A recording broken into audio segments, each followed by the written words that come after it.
Ada kembali bersama kami, pemirsa, kita lanjutkan perbincangan kami. Ya, Bang Aristo, tadi saya sudah menanyakan, sebenarnya seberapa penting marwah peradilan ini untuk dijaga agar tidak tercederai, Bang Aristo? Oke, pertanyaannya menarik nih. Marwah ya.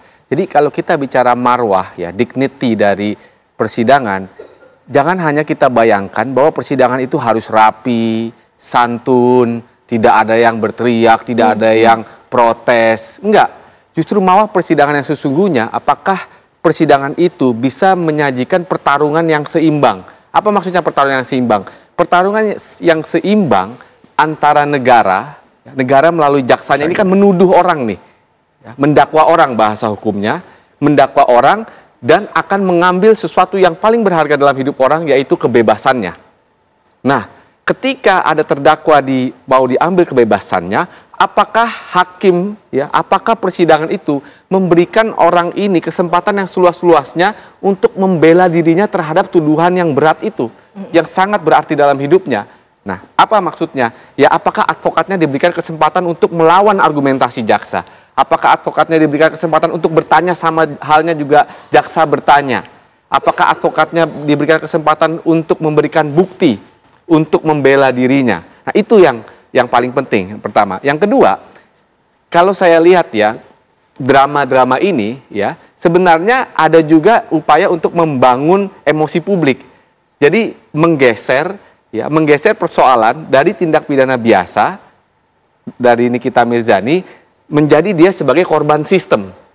Nah, ini menurut saya strategi litigasi yang sah-sah aja, karena kamera semua mengarah ke dia dan terbukti kita membicarakan persidangan itu. Jadi dua hal itu.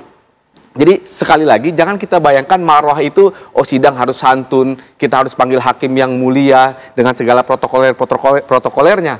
Enggak, yang lebih penting lagi adalah substance dari persidangan tadi, soal keseimbangan itu. Gitu, Mbak Windy. Bang Kamilov, kami juga ingin menanyakan, apabila Nikita Mirzani yang saat ini dikategorikan sebagai terdakwa ini berargumen, kenapa hal tersebut juga direspons oleh JPU sehingga terjadilah adu mulut? Sesungguhnya kan JPU seharusnya sudah mengetahui bahwa persidangan ini seharusnya dijaga marwahnya, Bang Kamilov. Baik, sebenarnya di Kejaksaan atau di Kejaksaan Agung itu sudah dibuat bagaimana menjaga suatu peristiwa di peradilan itu berjalan dengan baik dan profesional. Itu mulai dari perilakunya jaksa, sehingga jaksa mengeluarkan namanya Perja, tata cara penuntutan. Jadi mulai dari penuntutan pun sudah dipersiapkan bagaimana proses sampai nanti masuk ke pengadilan. Sehingga proses-proses yang sifatnya teknis administratif itu sudah ada tata caranya di Perja yang peraturan Jaksa Agung untuk mereka bekerja secara profesional.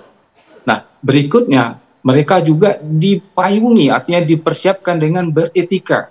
Artinya dalam suatu proses mencari keadilan atau penuntutan yang di sini adalah katakanlah warga negara atau siapapun nanti yang dituntut, itu ada etikanya seorang jaksa dalam menunjukkan perilaku dia dalam suatu persidangan yang terhormat itu, artinya yang kita hargai itu. Tapi dalam proses persidangan itu terjadi denyut yang bergerak secara cepat, dan kadang-kadang kita di luar dugaan, artinya di luar perkiraan, baik itu dari pihak kawan-kawan dari advokat maupun dari kejaksaan, misalnya untuk pembuktian dalam dakwaan. Sehingga dalam pembuktian dakwaan ini, seorang jaksa yang sudah mempersiapkan dengan baik tadi di kantornya, tapi dalam dinamika dalam persidangan itu terjadi pergolakan yang sangat luar biasa, karena kita tahu di ruang sidang itu banyak hal-hal yang di luar dugaan muncul. Nah, disinilah muncul kapasitas seorang jaksa yang jam terbangnya tinggi, itu bisa mengaturnya, alur-alurnya, berpikirannya, tanya jawabnya, sikap dan segala macamnya, itu bisa dipertunjukkan dalam kemampuan profesionalnya dia. Begitu juga rekan-rekan di advokat, karena itu dalam prosedur kinerjanya JPU itu tidak main-main gitu ya. Artinya dia serius menegakkan suatu aturan, menegakkan suatu tuntutan atau dakwaan yang dimintakan itu bisa bekerja secara objektif. Jadi menurut saya bagaimanapun juga suatu peristiwa yang dilengkapi dengan tata cara yang SOP yang berangkat dari titik yang sudah diatur dengan baik, itu mudah-mudahan dalam proses yang di dalam persidangan itu juga akan berjalan baik. Ya, baik. Bang Fahmi, kita ketahui juga bahwa persidangan dari Nikita Mirzani ini juga mencuri perhatian dari publik dengan adanya kegaduhan dan juga menurut Anda sebagai kuasa hukum, bagaimana opini dari publik? Ya, semua masyarakat memang memantau perkara ini dan juga mungkin saya luruskan, tadi pada saat awal saya melihat ada sebuah kalimat, adanya sebuah dugaan pemerasan. Saya katakan pemerasan itu memang awalnya ada dalam proses penyidikan, di mana ada pasal terkait dengan pasal 368. Tapi pada saat proses P21, pasal pemerasannya dihapus oleh jaksa penuntut umum. Sehingga di dalam surat dakwaan, pedoman di dalam proses hukum itu adalah surat dakwaan. Di dalam surat dakwaan itu tidak ada tindak pidana pemerasan. Mohon dikoreksi supaya tidak menyesatkan masyarakat. Bahwa Nikita tidak pernah didakwa melakukan pemerasan. Nikita didakwa melakukan pencemaran, baik lisan ataupun tulisan. Nah, apakah menurut Anda kepercayaan publik terhadap peradilan ini pun jadi goyah dengan adanya kasus ini? Nggak ada, itu urusan masyarakat.